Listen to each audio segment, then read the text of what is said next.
Good afternoon everyone, hope you're all well. You may have seen on my social media, got myself a new hex frame. Today's video is literally just going to be a frame swap. There's going to be a few other things I need to do. I need to make myself a new tensioner, stuff like that. So that's just what I'm going to do. Now I have had people ask me, why am I swapping frame? Is it broken? No, it's not broken. It's just pretty damn scratched. That's just the bad thing about trials is you're throwing your bike against walls and it doesn't always go right. You'd have seen some of my clips where I've gone and overshot a rail, slid back down, and unfortunately the frame does get pretty beat up.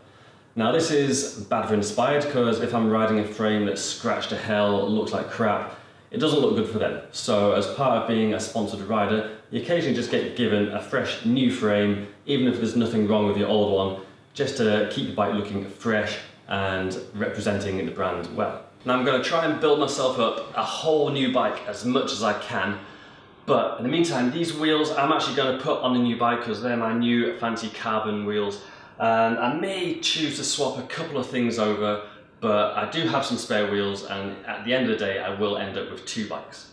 Now they're not going to be exactly the same. I may have to steal and swap some parts or buy some extra parts for that just to make that into a full bike again. Now I'm keen to have two bikes, either to keep that one as a spare or more likely to sell it. So keep an eye on my social media and I'll let you guys know what I do with this. Anyway, should we just get on with this? Let's just start building up the new bike. Oh yeah. Okay, first thing, let's get these wheels off to one side. These wheels are just too new not to use.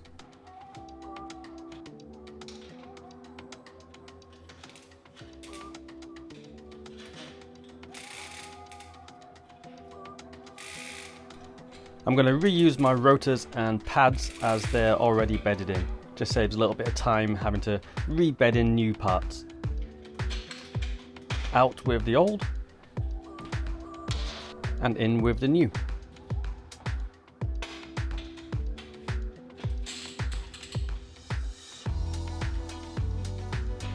Just need to get these wheels into place.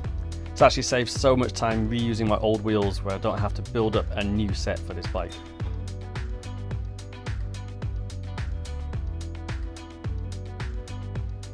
I'd got impatient and I'd already fitted a headset before filming. Now I'm just fitting the stem and bars with a random number of spacers. I'm just making it into a rolling chassis so I can have a stand on it and then determine what height my bars are going to be.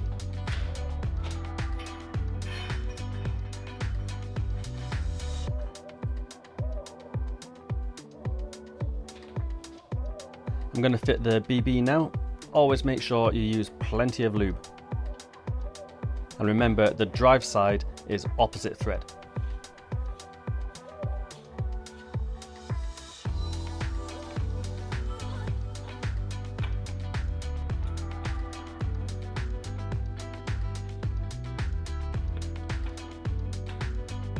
I got myself a new set of SRAM Eagle GX cranks in 170mm.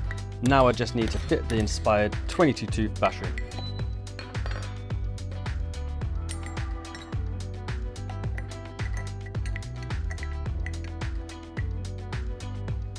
Don't worry about the bolts not sitting flush, there's plenty of space before they'd hit the BB.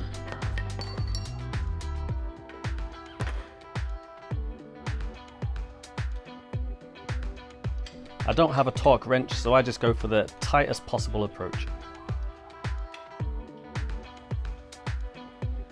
Next up, I need to get the chain to the correct length.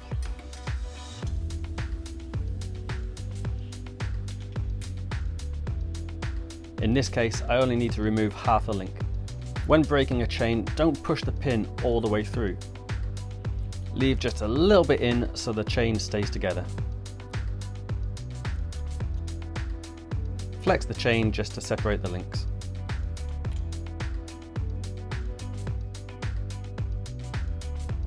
This makes it easier when reconnecting it as the chain holds itself in the correct position. If the chain has a stiff link, just flex the chain sideways on the link just to free it up.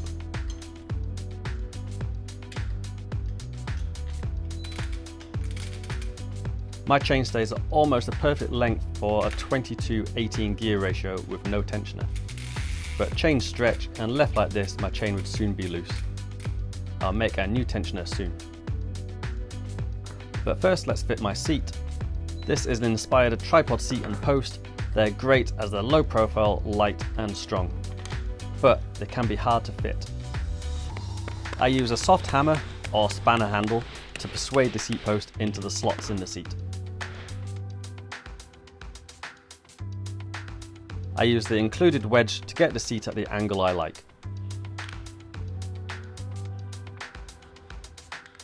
Getting this bolt lined up can be tricky, but be patient and it will eventually go in.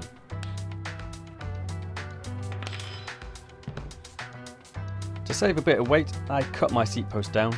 I just use a bit of paper to measure the minimum length my post can be and transfer it to the post. This is going to be my cutting mark.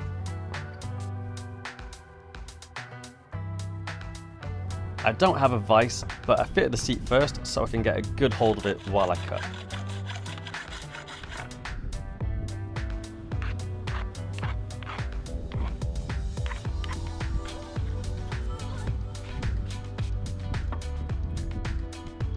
It's also a good idea to lube the seat post too.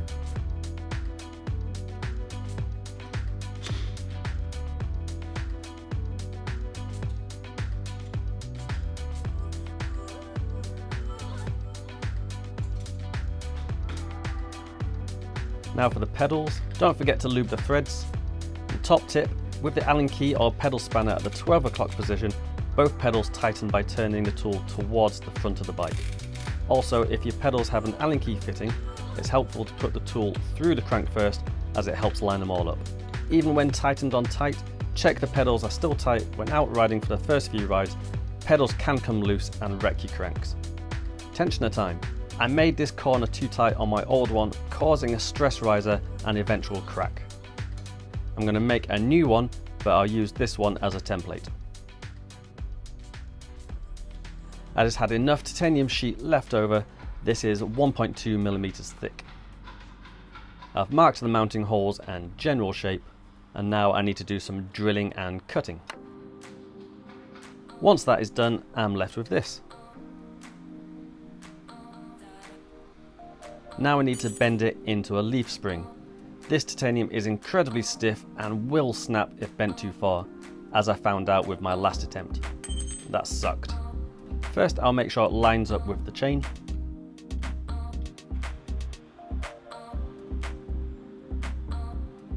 And then comes the nerve-wracking part, trying to get a good bend without it snapping. Like I said, this is incredibly hard to bend and took most of my strength to do.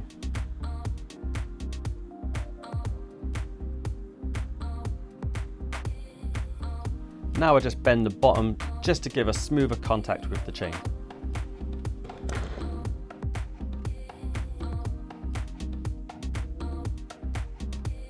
Another test fitting just to see if it's bent enough. It seems good, but the chain is pretty noisy against the bare metal. I'm going to use some polymorph pellets to quieten it down.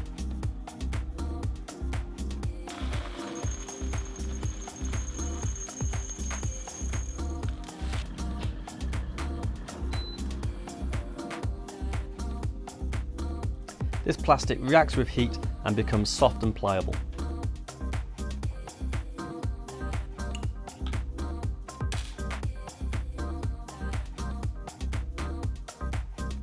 I wrap the tensioner with the softened plastic.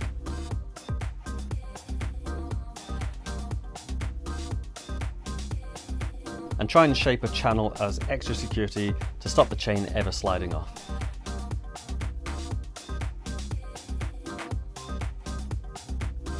Once I have a shape I like, I run some cold water over it to set the plastic. It then becomes hard and feels similar to nylon. If you're not happy with the shape, you can always heat it up and try again. I made this version removable so I could trim it down a little bit easier. Once trimmed, it just snaps into place. It is very secure and I don't think it would be possible to come off when riding.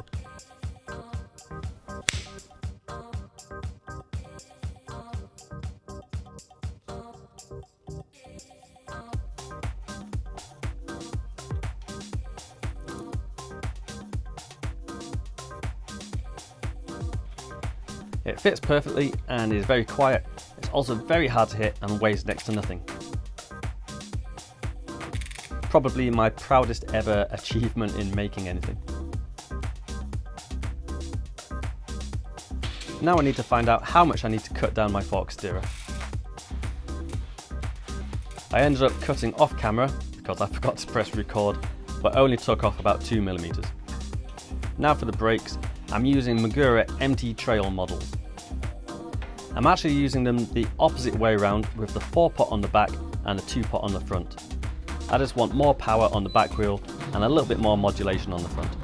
This means I have to swap the calipers and hoses as they're cut for front and rear lengths. As long as you keep the calipers higher than the levers, you shouldn't spill any fluid.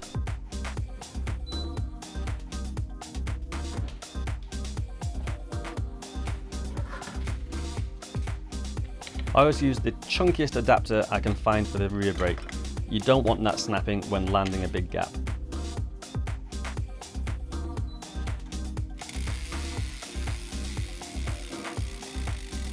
I'm also using titanium bolts throughout the bike just to save a little bit more weight. I've used titanium bolts for the last 5 years and I've never snapped one.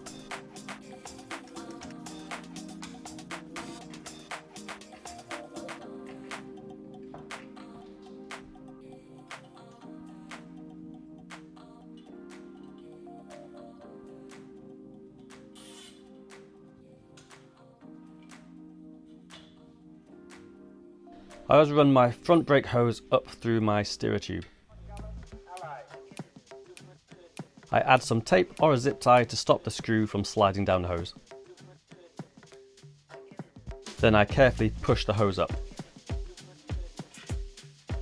It can be easier to remove the top cap, but I managed to get the hose up and through with mine still in place.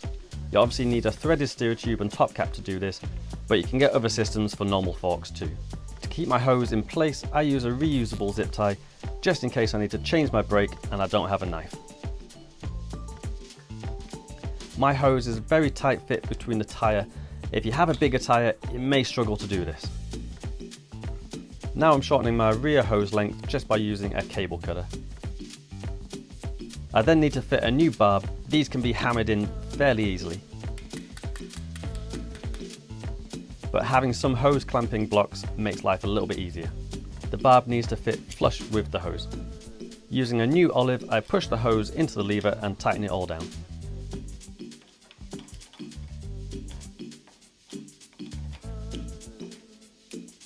Don't worry if your hose twists, just remove the lever and it will all untangle.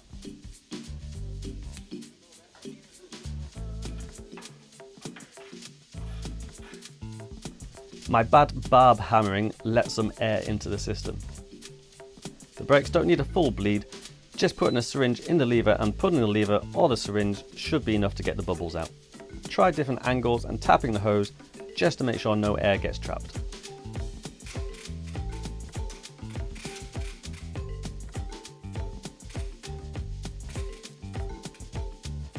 That's feeling much better now. Some paper towel or a rag will help catch any spillage. And this bolt is just a plug and doesn't need to be super tight, so go careful on it.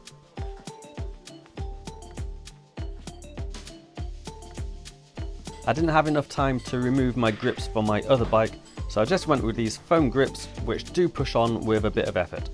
I'll go back to my Renthal super tacky push-ons when I get the time. Sometimes I cut my knuckles on the corners of my levers when doing big drops. To stop that, I'm going to use some Sugru moldable rubber to act as a bumper.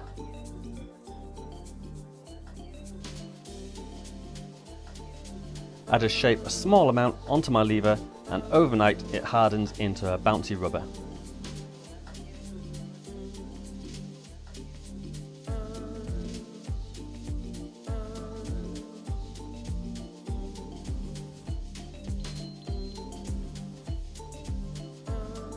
So there we have it. Weighs 9.8 kilos, which, yeah, exactly the same as my last one. I thought maybe the stem might be a little bit heavier, but you know, it all rounds out. It's pretty much exactly the same bikes I had before anyway. Speaking of stems, I'm actually gonna experiment and run this stem at some point. It's a little bit longer, but also a little bit steeper.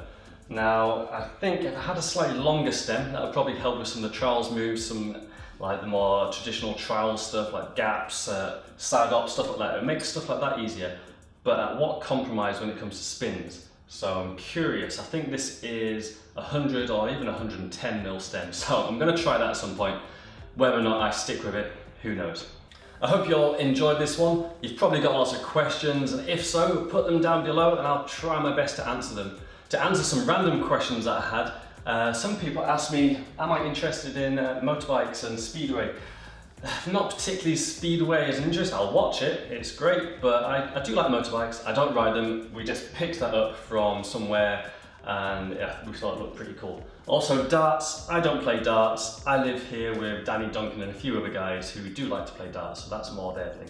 I want to say thanks a lot to Inspired for sending me my new shiny frame and forks, and to all my other supporters who've sent me all my other kit to help get this bike built up. Now, the only thing I need to do is get out, ride this thing, get some mud on it, maybe a couple of scratches, but not too many, and make some more videos for you guys. So, I'm going to leave it there. Hope you enjoyed it. Get out, ride fluent, and I'll catch you all next time. See you later, everyone. Bye-bye.